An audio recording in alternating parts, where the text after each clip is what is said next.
Eu quero nesta manhã chamar o mensageiro. A gente sempre intitula o pregador dos congressos internos de células de pregador internacionalmente desconhecido. E eu gostaria de convidar aqui agora o Rogério. Rogério, ele faz parte da liderança da juventude, é um jovem amante da palavra de Deus, compromisso com o Senhor, servo de Deus.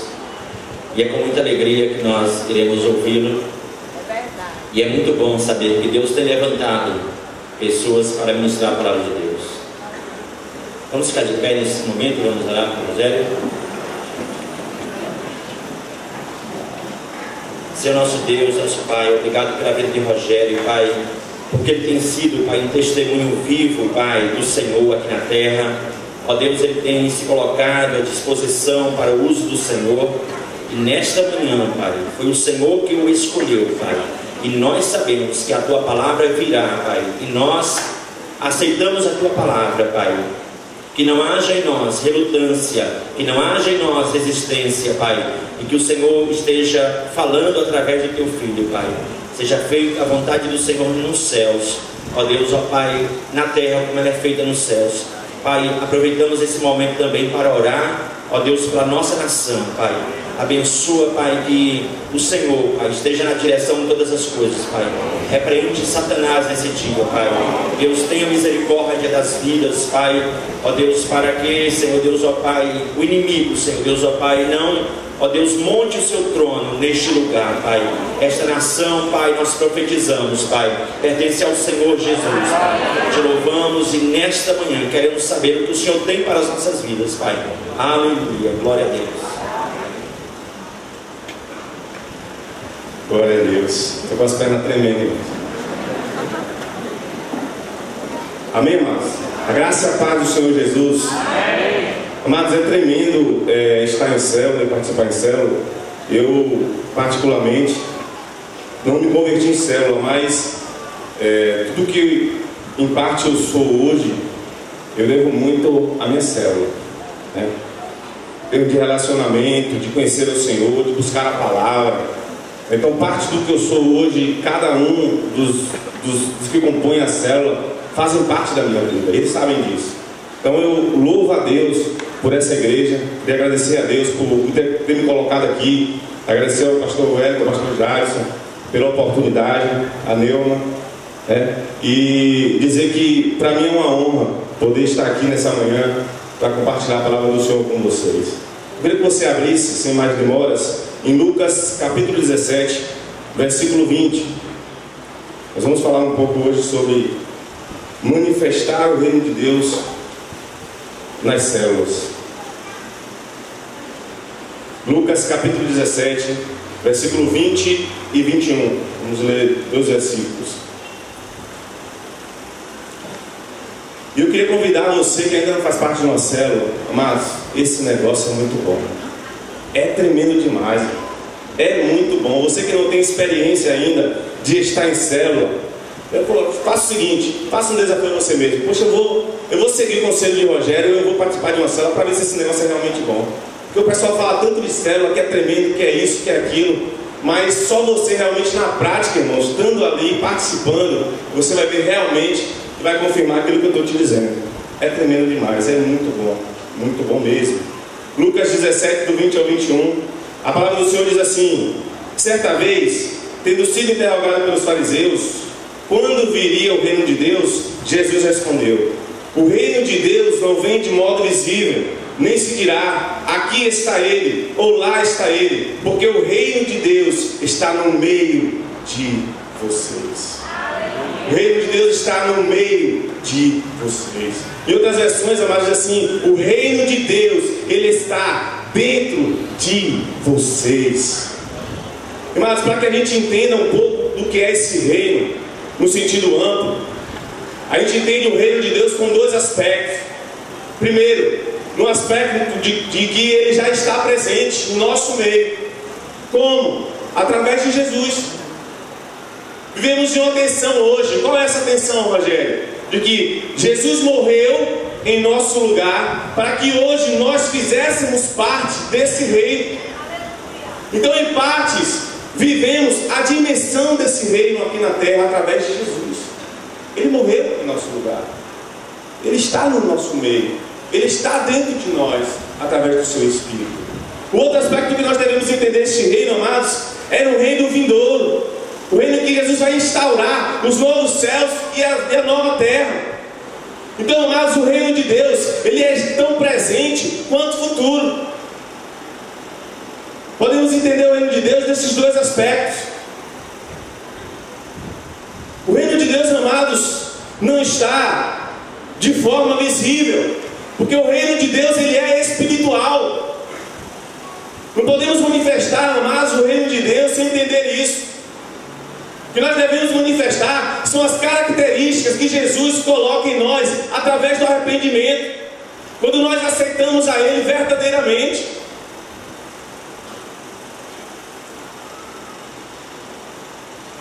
A palavra reino, amados, ela quer dizer isso: domínio, reinado. E para que a gente entenda isso, amados, eu queria que você abrisse aí em Colossenses 1,13, que vai falar justamente sobre esses dois reinos que existem.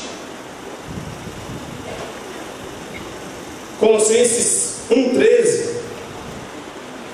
Existem dois reinos, amados, e antes de conhecermos ao Senhor, nós fazíamos parte desse outro reino.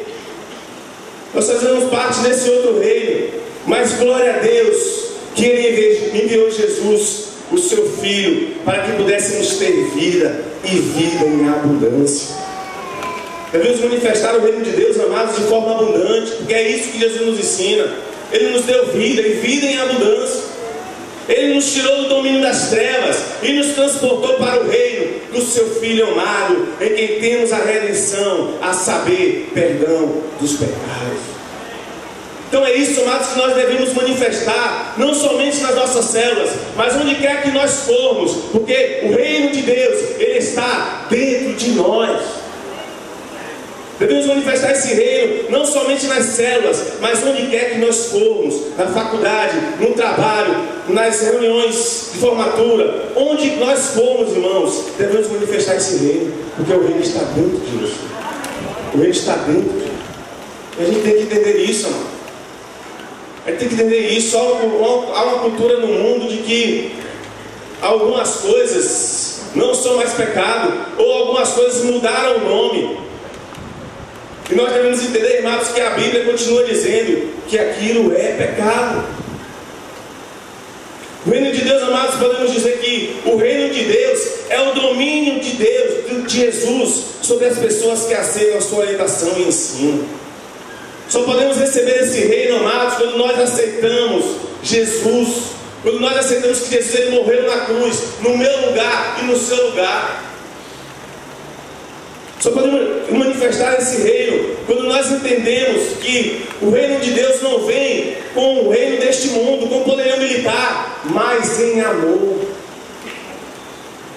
O reino que os judeus ortodoxos, eles acreditavam era que esse reino era um reino político, que Jesus ia restaurar o Israel antigo. Mas trazendo para o nosso contexto hoje, irmãos, o reino que Deus, que Jesus quer restaurar, é o reino das nossas vidas, é o terreno dos nossos corações. O reino de Deus, irmãos, é isso, é o reinado de Jesus sobre a vida dos seus súditos. E não é um reino igual ao reinado, irmãos, que nós vemos da Inglaterra, da Europa, que um rei está lá no palácio, diferentemente dos seus súditos, que estão ali e muitas vezes passam fome. O reinado que Jesus veio instituiu, é um reinado de igualdade. Existe um rei, sim, o rei Jesus, mas nós somos seus conservos, somos todos iguais. Nesse reino não há diferença.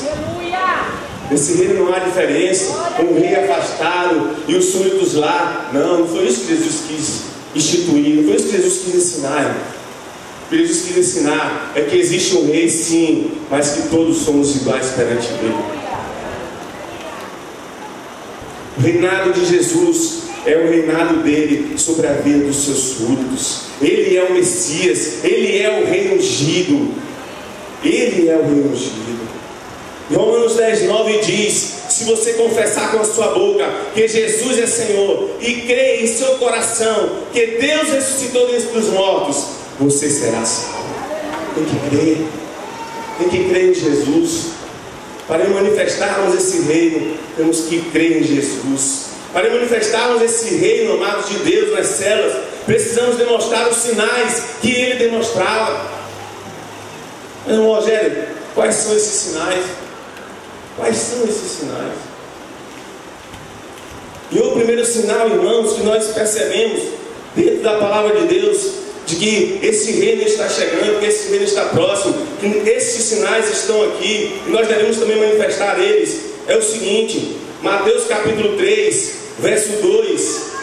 Queria que você abrisse comigo. Mateus capítulo 3, verso 2.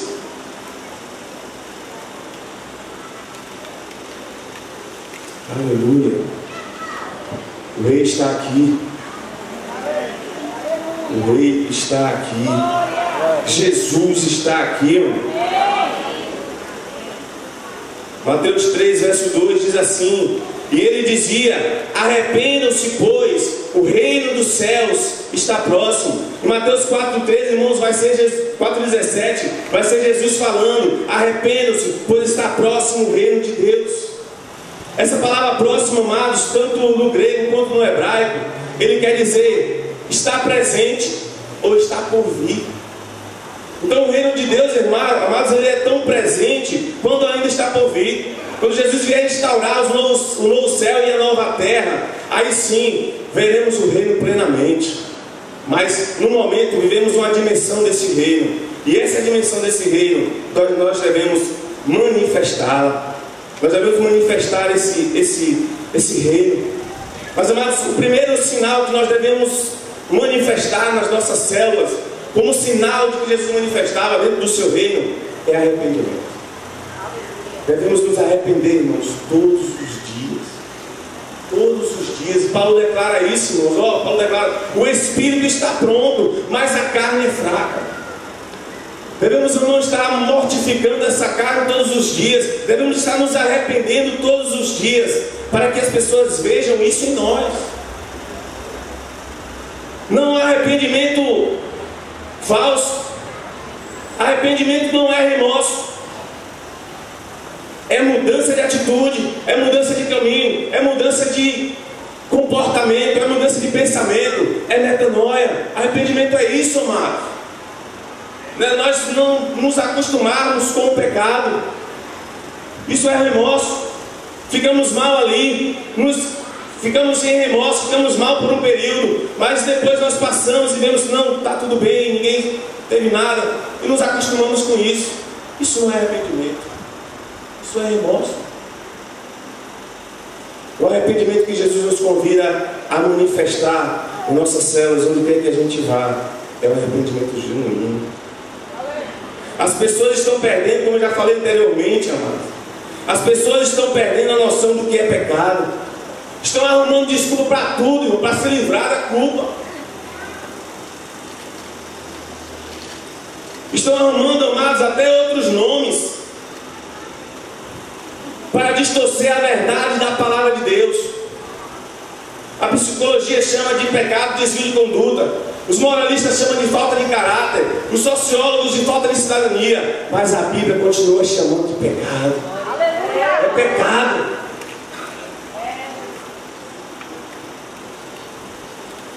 Tudo é permitido desde que a pessoa se sinta bem. Tudo é permitido. Tudo me é lícito, mas nem tudo me convém. Sem arrependimento, amados, não há mudança de vida. Sem arrependimento não há mudança de vida. Infelizmente, amados, tem muitos crentes que falam coisas espirituais, que falam coisas acerca do reino, mas estão como papagaios, repetindo, mas o coração está cheio de desejo mundano. Precisamos nos arrepender, irmãos, todos os dias. Todos os dias devemos nos arrepender, irmãos. Devemos realmente viver a verdade de Cristo através da sua palavra. Devemos viver a unidade, como foi expressado aqui. Não uma coisa mecânica, irmãos. Jesus era simples, agia naturalmente, não usava máscara. Quando ele tinha que falar, ele falava. Quando ele tinha que se calar, ele se calava. Mas Jesus era simples. é verdadeiro. E o que nós precisamos manifestar nas nossas células é isso. É viver como Ele viveu. É viver Jesus. É viver Jesus na sua simplicidade, na sua humildade, no seu amor, no seu conhecimento da verdade. É isso que precisamos manifestar. Primeiro ponto que eu observo, que devemos demonstrar nas células, como sinais, como sinal da manifestação do reino de Jesus, é arrependimento. O segundo, unidade, como já foi falado aqui. E amados, unidade não quer dizer uniformidade. Hoje, como ontem também, nós vimos várias células aqui uniformizadas. Não é verdade? Tem a célula da pastora Nícia, a pastora Zé, a minha também estava aqui ontem uniformizada. Mas unidade não quer dizer isso, irmão. Precisamos ser diferentes. É na diversidade que somos unidos. Se nós pegarmos duas peças iguais e tentar uni-las, nós não vamos conseguir. Precisamos ser diferentes para podermos encaixar um ao outro. E unidade não quer dizer uniformidade. E eu queria que você lesse um texto comigo que vai retratar justamente isso que eu estou falando. 1 Coríntios capítulo 12. 1 Coríntios capítulo 12.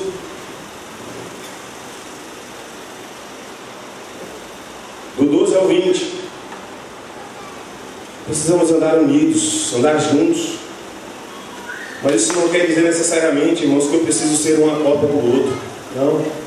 Você tem que ser você mesmo. O Senhor te chamou com a sua personalidade, com as suas características. E o Senhor quer te usar desse jeito. Transformado, é claro, tem que ser transformado. Mas o Senhor quer te usar desse jeito que você é. Dessa forma que você é. Todos nós aqui, irmãos, nós temos capacidade de realizar algo para o Senhor. O Senhor nos deu, temos capacidade. Todo mundo tem aqui. Do menor ao maior tem capacidade de realizar. Mas muitas vezes o que nos paralisa, irmãos, é o medo. Aqui, como o Tamires falou, o medo de fracassar, os complexos de inferioridade. E tem muita gente aqui, irmãos, na mesma situação que o Tamires passou. Quando ela falava aqui, o Senhor já tinha me falado ali, eu ia falar sobre isso. Eu ia falar sobre isso. Glória a Deus que o Senhor usou ela para falar primeiro. Está preparado o coração de vocês. Mas, amados, precisamos entender isso. Que aquele que chama, Ele capacita. Não é com as suas próprias forças, meu irmão. Entenda isso. Não é pelo seu próprio mérito, não é pelo seu próprio louvor. Não, a honra é dele, a glória é dele. E o poder vem dele. O poder vem dele. É dele, não é seu. É ele que te capacita. 1 Coríntios capítulo 12, do 12 ao 20, diz assim. Todos acharam? Amém.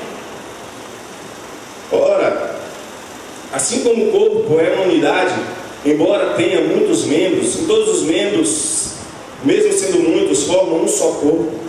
Assim também com respeito a Cristo. Pois em um só corpo todos nós fomos batizados, em um único Espírito, quer judeus, quer gregos, quer escravos, quer livres, e a todos nós foi dado de beber de um único Espírito.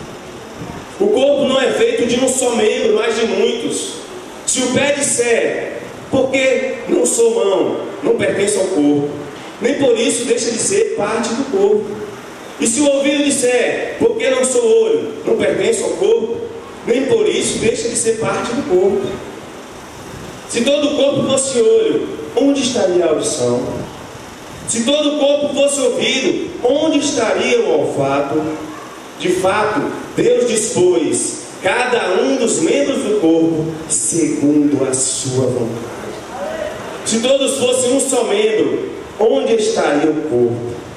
Assim, há muitos membros, mas um só corpo. Um só corpo. Um só Espírito. Um só batismo. Longe disso aí, irmãos, é divisão. É divisão. Temos que ter a mesma visão, irmão. A mesma visão de unidade, a mesma visão de reino, a mesma visão que Jesus tem e que quer manifestar através de nós. É a visão de reino. O reino é dele, o reino é de Deus, não nosso. As células são de Deus e não nossas. E não se comporte, irmão, como um rei soberano, como um líder soberano que não escuta o seu discipulado, o seu discípulo. um rei que quer impor. Não, irmãos. Faça da sua célula um lugar que as pessoas queiram estar. Faça da sua célula um lugar que as pessoas queiram estar.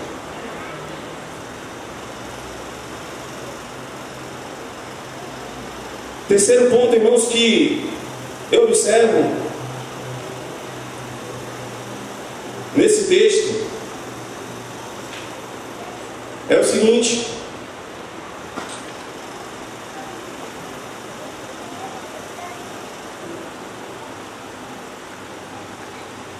Marcos capítulo 12, verso 34. Marcos 12, 34. Esse é o essencial.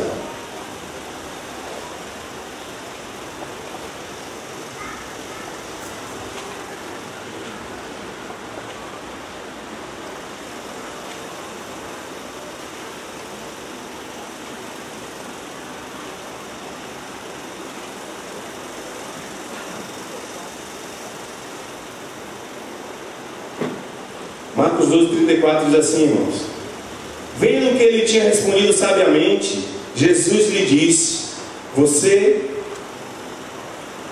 não está longe do reino de Deus. Daí por diante, ninguém mais ousava lhe fazer perguntas. Mas esse homem questionou a Jesus o que é que precisava, qual era o maior mandamento do reino de Deus. E Jesus respondeu em duas perguntas: amar a Deus sobre todas as coisas e ao teu próximo como a ti mesmo.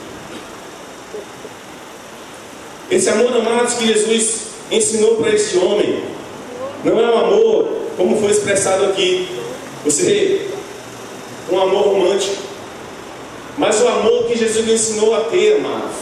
Como Deus nos amou, nós devemos amar os nossos irmãos e se for preciso, dar as nossas vidas por eles.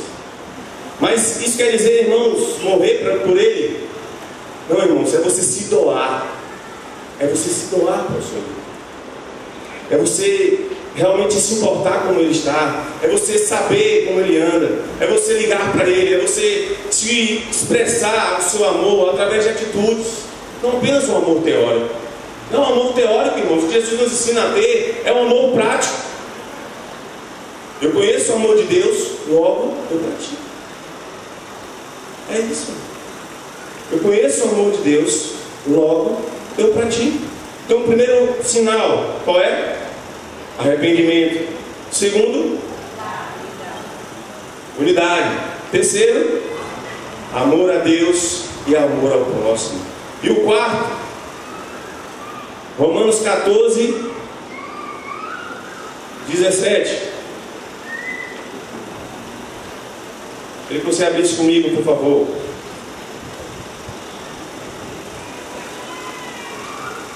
Romanos 14, 17. Devemos manifestar o reino de Deus, irmãos, também de forma abundante. Paulo fala aos romanos aqui o seguinte, Romanos 14, 17, diz assim: pois o reino de Deus não é comida nem bebida, mas justiça, paz, alegria no Espírito. Aquele que assim serve a Cristo é agradável a Deus e aprovado pelos homens. Mas devemos viver e manifestar o reino de Deus de forma abundante. Não é você chegar triste na célula, desanimado, poxa, mais uma célula. É aquilo que também se falou, não é algo, irmãos, com peso. O reino de Deus não deve ser algo com peso, irmão, mas com alegria, com gozo, no Espírito Santo. Então, irmãos, o Senhor nos convida a manifestar o reino dele dessa forma, com arrependimento, com amor, com unidade, com vida abundante. Mas acima de tudo, irmãos, é viver Jesus. Simples assim. É viver Jesus. O reino de Deus não é comida, não é bebida, não são as coisas materiais. É isso que Paulo está querendo dizer aos romanos. O reino de Deus não é material, é espiritual, não é material. Então não se preocupe com as coisas materiais. Manifeste o reino de Deus na forma espiritual. É isso que Paulo está querendo dizer. Não se preocupe. Muitas vezes na sua casa não vai ter uma cadeira, mas tem uma almofada. Inclusive lá está até precisando de umas 2 almofadas, né? Porque essas almofadas já vão pegar o tapete. Então, o reino de Deus, irmãos, não é algo material. Muitas vezes as pessoas vão chegar na sua célula, não vai ter cadeira, mas vai ter um tapete. Sente no chão. Quantas vezes Jesus sentou no chão? Quantas vezes Jesus usou a própria natureza para pregar o Evangelho? Então o reino de Deus, irmãos, ele é espiritual. Devemos nos preocupar em manifestar esse reino de forma espiritual, com amor, paz, alegria no Espírito Santo. O reino de Deus não é comida, não é bebida, é paz, é alegria no Espírito Santo.